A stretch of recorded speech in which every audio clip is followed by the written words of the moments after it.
Как се изгражда човек отвътре? Как ти се изгради отвътре? Когато целият външен свят го е зачеркнал, защото обикновено хората в затвора ги приемаме за ауткаст. Аз съм от хората, които много често се признават грешките. И не чакам някой друг да ми каже. На въпроса ще отговоря кратко. Аз много често обичам да се връщам у дома. А у дома това съм аз вътре в себе си.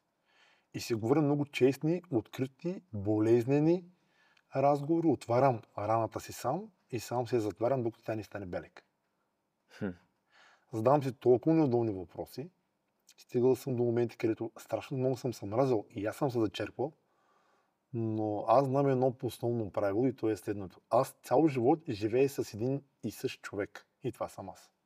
И няма кой да ме дигне освен мен. И аз съм си най-големият треньор и най-големият си враг. И си правя правилния избор.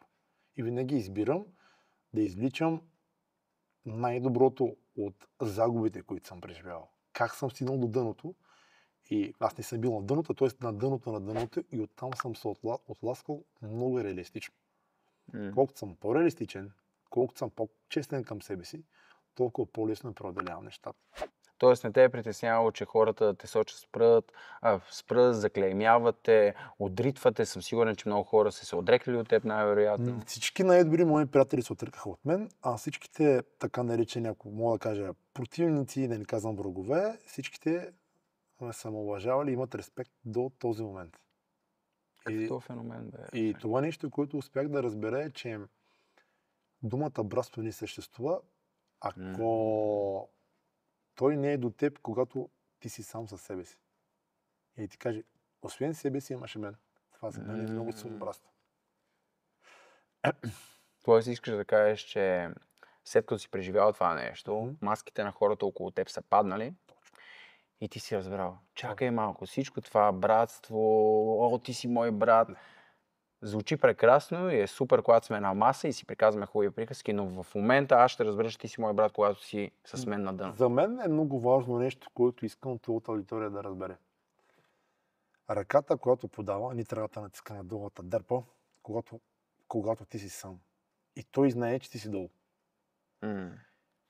Защото за мен много добри мои приятели са хвърли камъни по мене и сега много се радвам, че те се опитат пак да се доберат до мен, защото те са и моят еквивалент да разбера, че аз успявам благодарение на своите дефицити, които съм ги превърнал в моята силна страна. Тоест аз си признавам винаги грешките и нещо като не знам, питам по-добри специалисти от мен. Окей, им си я доверяваш. Да. Обаче, връщам те отново на тези приятели с фалшивите маски. Мислиш ли, че е вярно това, което ще кажа, което вярвам, че ти ще припознаеш, че неискрените приятели са тези, които в трудни моменти лепват върху теб вина?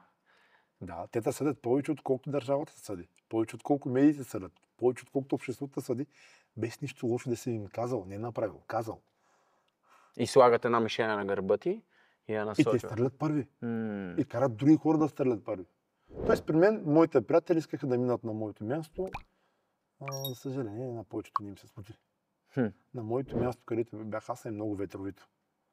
И там, когато е лято, пак вали много сняг. И пак е мъгливо.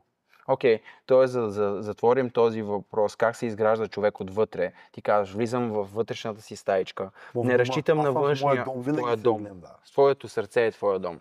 И дори целият свят да те зачеркне, или пък фалшиво да крещи, ти си мой брат, ти си мой брат, ти разчиташ на това заземяване в дома, за да разбереш какво ретроспективно се случи, с мен и какви ползи да си извлекла. Точно така.